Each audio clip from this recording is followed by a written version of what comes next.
Welcome to Rask's Australian Business Podcast, a series for entrepreneurs who dare to leave the world in a better place and get paid while we do it. This podcast will make you a better business owner, investor, founder, or entrepreneur. If you want to start a business or already have one, please subscribe to the series or share it with your friends, business partner, or colleagues. And don't forget to consider taking our free business course, which includes heaps of templates for creating business plans, HR documents, employee files, all of my software recommendations, and more.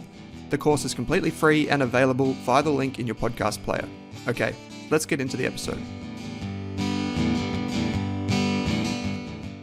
Welcome to episode 4 of the Australian Business Podcast. If you haven't already listened to episodes 1 through to 3, please go and check those out because they form the bedrock of the future episodes between now and episode 12 when I talk about starting a business. I find that many founders often neglect marketing and instead spend 99% of their time and focus on building a product or service. While this all or nothing focus on product may work in some extreme examples, that is, where the product sells itself, the reality is every company needs to conduct some type of marketing. Thousands of people still line up for new Apple product launches. The reason is marketing. According to various studies, such as the UniSA study of CEOs who had failed businesses, the number 2 reason businesses fail, accounting for 17% of all businesses, is not enough research, marketing, and sales. So obviously, in episodes 1 through to 3, we talked about how you can define your business, what is the addressable market, and who is your customer. With that, you can then define a marketing and sales strategy. From our lesson on customer profiles and business plans, you would know we've already done the hardest part, which is figuring out who exactly we're talking to. Believe me, there are many company managers who still don't know who their customer is. As my old man would tell me when we went fishing, fish where the fish are. Given that we know what we're targeting or who we're targeting, it becomes a game of reverse engineering. Using Rask's Sky customer profile, you might remember her as the hairdresser who watches a little bit of Kim Kardashian and earns about $80,000 to $85,000 a year. There would be no point in me setting up and creating a Twitter account for a new business if Sky was my customer profile. Likewise, we're not likely going to find many Walters, who might be the 65-year-old investor that uses the Rask platform, over on Instagram. And there probably won't be too many Ryans, the 45-year-old engineer who's earning $160,000, on Reddit. When it comes to targeting your customer, ask yourself, who are they? Where are they found? What do they purchase? When do they purchase? And what channel does my competitor use to find them? I want to talk to you now about this idea of customer acquisition cost versus the lifetime value. This is a Silicon Valley phrase, but it's very important for every business to understand. So excuse me, while I get a little bit nerdy, the customer acquisition cost, otherwise known as CAC, is a technology person's phrase for how much does it cost me to find a customer. For example, imagine you're a mechanic in Pottsville. You think Facebook is where your customers are found. So you take out a Facebook ad for, quote, "Get your car fixed by Stacy's AAA mechanic in Pottsville, and your first coffee is on us," end quote. You spend a total of $100 on this ad over 2 days on Facebook, and you get 3 customers who end up spending an average of $300. So that would be $100 on the ad, and you generate $900 in sales. To acquire a customer, your customer cost is the $100 you spend on Facebook divided by 3, the total customers that you get, which equals about $33 each. However, the total value you get from each customer is around $300. Assuming you made more than $33 of profit from each customer, that would be the $300 minus whatever it costs you to do the mechanical work. The Facebook ad works. So we're comparing the cost to acquire those customers versus the amount they spend, and we're using averages. But let's imagine again that you spend another $1,000 because you think, hey, this customer acquisition channel is working. Facebook works. But this time, even though you spend $1,000, you only get one new customer. In this instance, the customer cost you $1,000. That's the total amount that you spent on Facebook. And you only got one customer. So the customer acquisition cost is $1,000. Clearly, if the customer is spending only $300, your marketing strategy did not work. It would only be worthwhile to spend that $1,000 if that one customer goes and tells their friends, or if they come back for many years and spend more with your mechanical shop.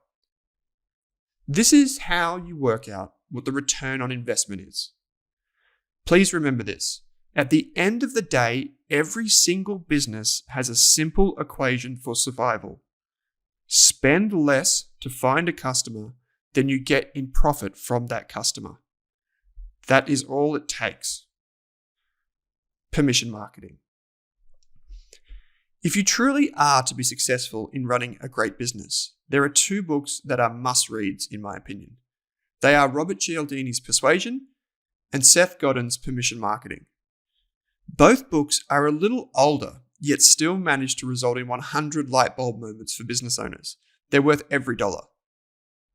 To save you some time, I'll summarize the key points of the two books. Let's start with permission marketing.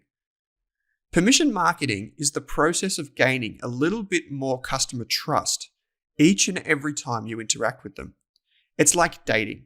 You don't ask someone at a bar to marry you before you've introduced yourself, bought them a drink, or asked them on a date. You go to dinner first. And likewise, you wouldn't expect someone to spend $1,000 on your online course or workshop until they've joined your free newsletter and read some of your work. The key here is that every time you interact with a customer, you should move them further down the funnel. For example, and using a digital example here is very easy to understand. Let's say you have a website, and on your website you have some content. You have a free website reader come onto your website and they started reading one of your blogs or one of your updates. Then they become a newsletter subscriber because they put their email address in one of the fields. Then they take one of your free courses. And so they're not paying you anything yet, but they're engaging more. They've given you an account detail and they've logged in. Next, they take a paid course, but this time it's only a $10 course. And finally, they really love your stuff and they're going to spend $1,000. Clearly, in this example, you can't go from someone who has never heard of you to a $1,000 sale in one go. You need to use the concept of permission marketing to get a little bit more trust each and every step down the line. Now, this might not apply to all types of businesses. For example, if you're a carpenter and you're a sole trader, you are still earning their trust, but it's a little bit different. And what you're hoping to happen is that you work for a customer or a client and they bring you back or they recommend you to a friend. That's your form of permission marketing. The other book, which is Persuasion, is written by Robert Cialdini, or Professor Robert Cialdini, who is a professor of both marketing and psychology. He wrote this book many decades ago, and it's based on 6 principles which you can use to influence someone. And I'll give you some examples as we go through these 6 principles. The first is reciprocity. Basically, I give you something, now you give me something. We often see this in marketing as, the 80-20 rule, like give, take. The second principle is commitment and consistency. Oh, you said you like ham sandwiches. So would you like to buy this bacon? This is trying to get someone to commit to an action and then sell them something. The next one is social proof. And you'll see this on many websites. On the landing page, it will have big name brands and say, employees from Google have used our software. Or over 1,000 business owners have taken a Rask business course. It speaks to everyone else approving what you do. The next one is authority. Johnny Splunkin has an MBA from Harvard. How many times do you go to a company's website and on the About Us page, it lists the education and experience of someone? What they're trying to do is enforce their authority, so you listen to them. In your industry, you want to speak with authority. You want to speak like you know what you're doing. Sometimes you do have to fake it a little bit until you make it, but you want to act as if you know what you're talking about, so it instills confidence in your customer. The second last principle is liking.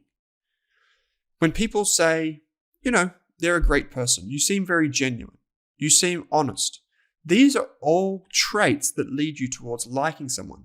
And many studies show that when you like someone or you like a brand, you're much more likely to do business with them. And finally, scarcity.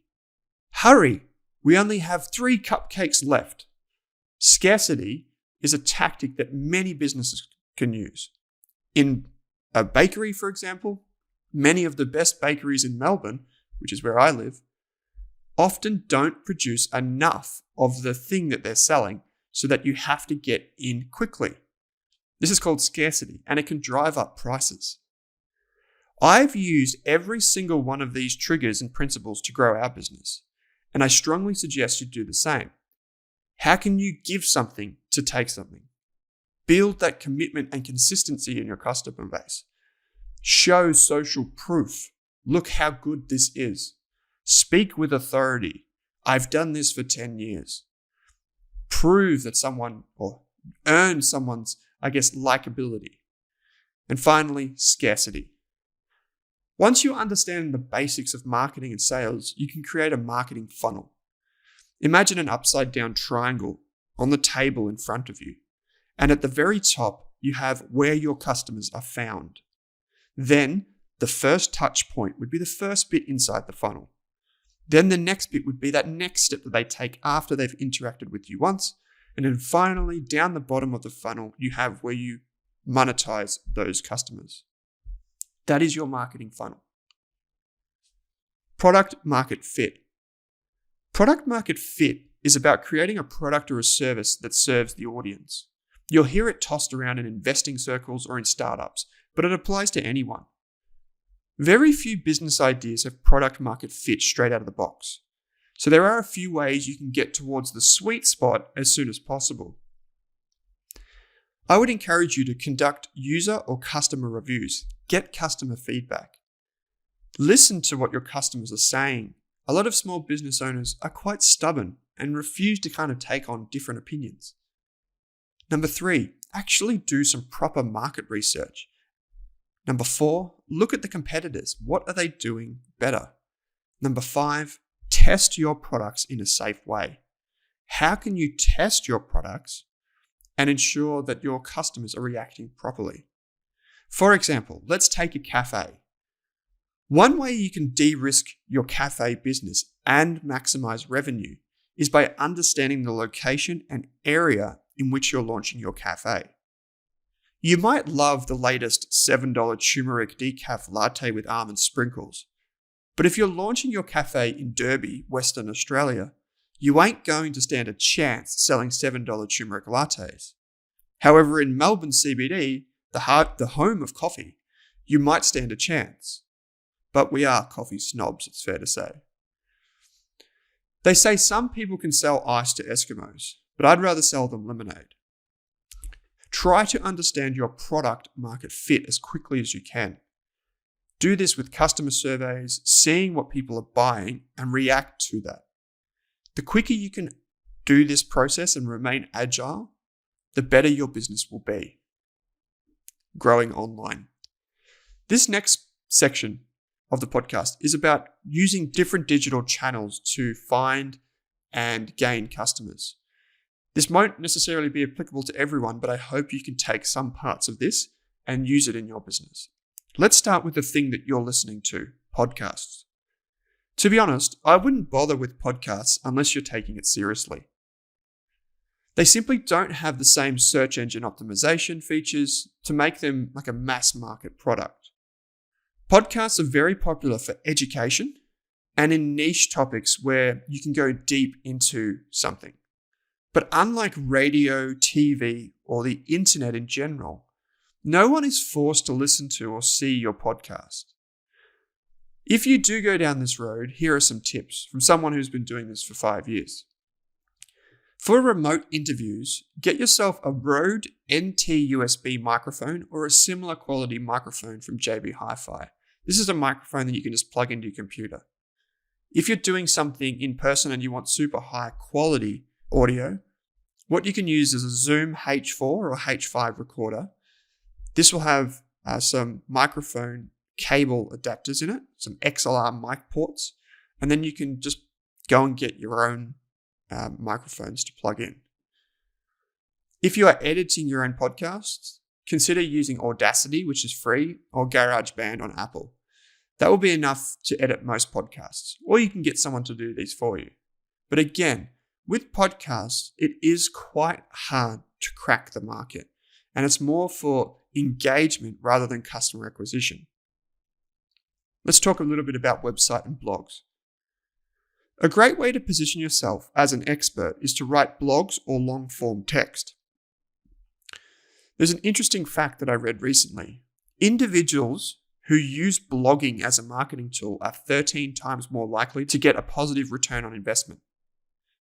I use WordPress for just about everything that we do at Rask, but there are other alternatives that are worthwhile, such as Blogspot, Medium, or Substack. These are kind of like quasi websites, and they allow you to write a blog or to have an online presence without going into too much effort of building a website. Interestingly, less than 1/2 of businesses in Australia have an online presence, according to ATO. But remember that many of them are sole traders, and less again have any type of social media presence. Again, subcontractors probably don't need a social media presence. For me, websites are the absolute minimum hurdle to build legitimacy. So if you're looking to build a business beyond just a sole trader, I think a website is a must-have. Of course, a website is not a requirement for many businesses, and there are better platforms for getting a large audience quickly if that's what you want, such as Instagram, Facebook, TikTok, etc. I want to just introduce a rule really quickly here before we move on. There's a rule in technology and in marketing and in software in general, and that is this: never build your business in someone else's backyard. What I mean by that is that never trust Facebook or Instagram, TikTok, or another social media portal to be your only source of reaching your customers. These platforms can be super effective for getting customers quickly, and I'd encourage you to try them all for your business. But as you grow, try to build multiple touch points and bring your customer across to email. Email, as I'm about to explain, is by far the most powerful medium for selling anything. At Rask, we use every social media platform with the single purpose of getting followers who can then take our free courses and build a free account and get us a newsletter, get them on our newsletter or an email address. Let's talk quickly about email marketing. Email marketing is the process of sending newsletters or emails directly to your customers, often with a sale. This is by far the most powerful form of digital marketing ever created. According to Litmus, email marketing has a return on investment of 4,200%. That means for every dollar you spend in email marketing costs, typically you get about $42 of return. At Rask, we use a technology called GetDrip for our email marketing and automation because it is super powerful for digital businesses. However, it's not the best software for kind of every business. Mailchimp is by far the most common email marketing software in the world with 68% market share. Other really popular names include Campaign Monitor, Aweber, and Salesforce. If you have a payment terminal like Square, which takes payments and helps you sell products physically, you can actually integrate that with things like Mailchimp.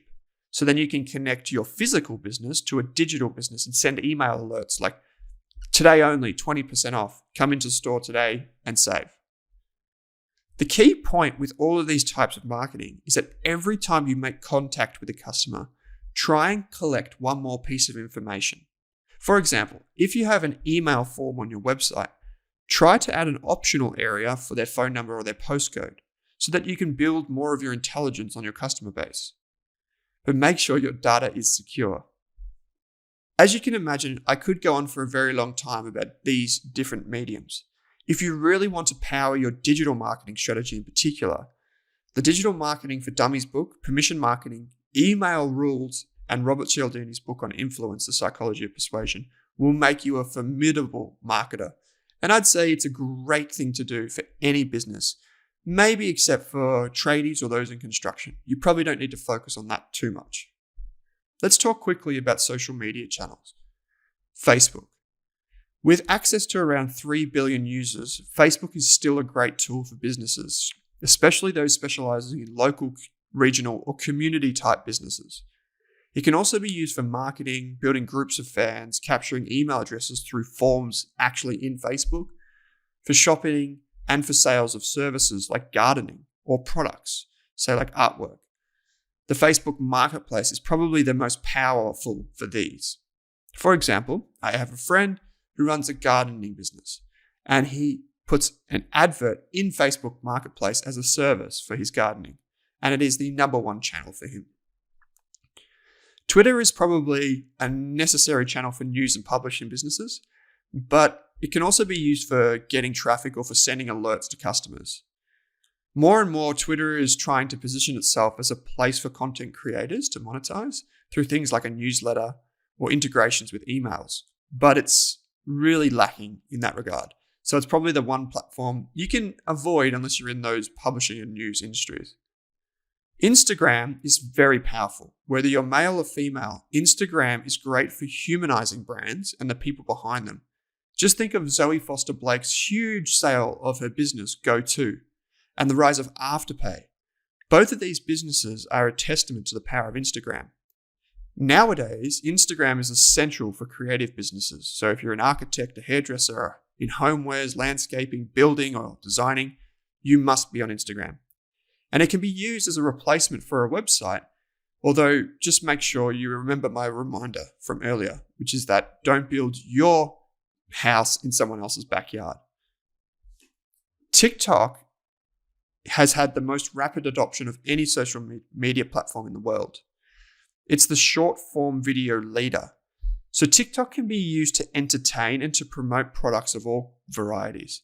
More and more businesses are using 5 to 10 second TikTok videos as a first touch point to direct people back to a website, a profile, or an online store, or even to another social media channel like Instagram. Pinterest and Etsy, while these are not your typical social media websites, anyone who plans to build a design and homewares business should consider the opportunities in using Pinterest. On Pinterest, for example, you can share your inspiration and you can share products. And with Etsy, you can sell products through the online platform. Pinterest, by the way, also has an integration with Shopify. So if you have an e-commerce website where you sell, say like shoes or jewelry or whatever you sell, you can actually integrate your Shopify account with Pinterest. And then you can also integrate it with WooCommerce. So WooCommerce is the software that's built for WordPress to enable like an online store. And that integrates with Pinterest as well. So you can effectively share your inspiration, your products and photos with millions of users on Pinterest through this integration. If you go into the Rask business course or into the show notes, you will find a table that I've put together. And it explains what each of the social media platforms are good for, including LinkedIn, WhatsApp, TikTok, Pinterest, Instagram, Facebook Messenger, and so on. You'll find that link in the show notes. Finally, here's a concise summary of my advice for marketing. Number 1, try to secure your favorite social media handle or username on the 5 sites I mentioned above. But keep your username short and relevant. Don't make it something long and creative. More and more I see in marketing, creative things rarely work as well as the simple things. For example, the name of this podcast is the Australian Business Podcast. It says it on the tin. Try to secure that handle and try to make that username the same across all of your portals because it will make things easier. For example, find us on Twitter at Rask, or find us on Instagram at Rask Australia. And if it's on all of the portals, it will make it easier to follow. Number 3 is try and determine the best channels for your business as soon as possible. Is that digital? Is it in person? Is it word of mouth? What is it? I would say put 80% of your effort into the one channel that you know is working, and then direct everyone else from all of the other channels to that one channel. And finally, if you're using social media, try to be active on a daily basis, as it's good for the algorithms. But try to be effective by scheduling bulk social media and marketing posts in one day. I know some great Twitter accounts who don't check Twitter for most of the month, but they'll go on one day a month, schedule all of their posts, and then turn off. If you're a small business owner, when you're time poor, that can be a really effective way to keep that blitz alive and use automation and low code or no coding tools to your advantage. I hope you made it through this episode of the Australian Business Podcast Talking Marketing. There are so many different ways to market your business, whether it's in person with a sales team and setting important KPIs for your sales team, or if you're using digital strategies. There are so many ways to get creative. This is an essential part of your business because this is one of the biggest reasons businesses fail. And if you want to achieve ultimate success with your business, you need a cohesive marketing strategy that ties back into your customer profile. Thanks for listening to this episode of the Australian Business Podcast. In the next episode, I'm going to talk to you briefly about the different experts you can get on your team to help your business grow. Thanks for listening to this episode of the Australian Business Podcast. I think this series is best served with my free business course on Rask Education. My free course includes all of my notes, templates, employment guides, legal documents, marketing strategies, software recommendation, and ideas for starting and running a small business. If you're a small business owner or an expert like an accountant, lawyer, investor, or entrepreneur, I want to hear from you. I'm not 100% sure what we're going to do with this podcast series, so I'm looking for sponsors, as well as potential co-hosts, and of course I'm eager to invest in businesses run by talented people. If you're looking for a supporter or advisor, a silent partner, or even an investor to support your growth, I can help. Please contact me via the Rask website. Finally, if this podcast or the course helps you, I only ask that you please help me by sharing it with one friend, colleague, or family member who runs a business. Thanks for listening.